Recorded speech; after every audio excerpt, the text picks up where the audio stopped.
Assalamualaikum warahmatullahi wabarakatuh. Perkenalkan, nama saya Malah Kevin Adi Majiditya. Saya dari D3 Perpustakaan Informasi Universitas Diponegoro. NIM saya 420 31 80 60 645. Mata kuliah Jaringan Komputer.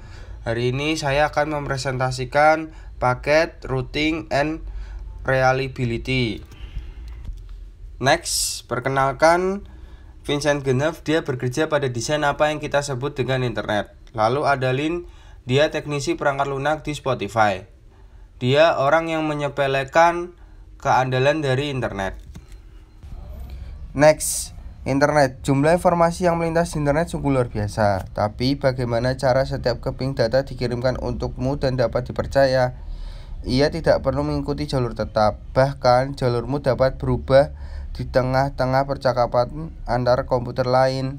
Informasi di internet berpindah dari satu komputer ke komputer lainnya dalam apa yang kita sebut paket informasi. Dan sebuah paket sering berpindah dari satu tempat ke tempat lainnya. Mengirimkan sebuah informasi internet seperti caramu berpindah dari satu tempat ke tempat lain menggunakan mobil. Tergantung pada kepadatan lalu lintas atau kondisi jalan. Kau dapat memilih atau dipaksa memilih rute yang lain untuk mempercepat ke tempat yang sama setiap kali kau berpergian. Next, IP address. Berbagai jenis informasi digital dapat dikirimkan dengan IP, namun ada beberapa batasan.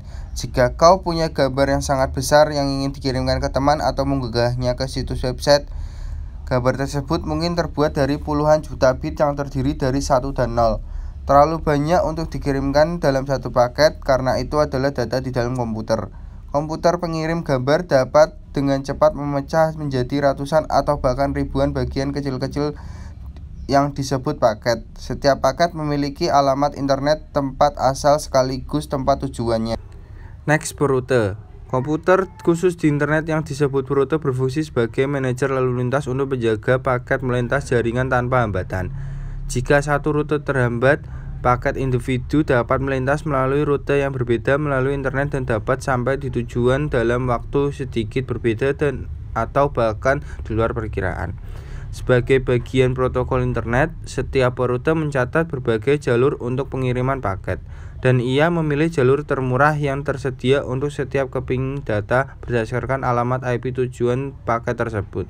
Termurah dalam hal ini bukan berarti biaya, namun waktu dan faktor non-teknis seperti politik dan hubungan antar perusahaan. Seringkali, rute terbaik untuk dilalui oleh data bukanlah yang paling tepat sasaran. Memiliki pilihan jalur membuat jaringan toleran terhadap kesalahan. Artinya, jaringan tersebut dapat terus mengirim paket bahkan jika suatu hal yang sangat buruk terjadi. Ini adalah dasar untuk prinsip kunci dari keandalan internet. Next, TCP, Transmission Control Protocol. TCP mengatur pengiriman dan penerimaan semua datamu sebagai paket. Kelebihan TCP dan sistem berrute adalah mereka berskala. Mereka dapat bekerja dengan 8 atau 8 miliar perangkat. Bahkan karena prinsip toleransi, kesalahan, dan redundansi ini, semakin banyak rute yang kita tambahkan, internet semakin dapat diandalkan. Kelebihan lain yaitu kita dapat mengembangkan dan mengukur internet tanpa mengganggu layanan untuk siapapun yang menggunakan. Next, internet terbuat dari ratusan ribu jaringan dan miliaran komputer dan perangkat yang terhubung secara fisik. Sistem-sistem berbeda inilah yang membuat internet terhubung satu sama lain, berkomunikasi dengan satu sama lain, dan bekerja sama berkat standar yang disetujui bersama atas cara data dikirimkan melalui internet. Perangkat pengukur atau perrute di sepanjang internet membantu semua paket menuju tempat tujuan di mana mereka disusun. Jika diperlukan secara beruntun, hal ini terjadi miliaran kali setiap harinya. Baik kau dan orang lain mengirim surel, mengunjungi halaman website, melakukan video chat, menggunakan aplikasi seluler, atau saat sensor perangkat pada internet berbicara dengan satu sama lain. Sekian presentasi dari saya. Apabila ada salah kata, salah ucapan, atau salah kalimat, mohon dimaafkan. Apabila teman-teman ingin bertanya, silahkan komentar di bawah ini. Sekian dan terima kasih. Wassalamualaikum warahmatullahi wabarakatuh.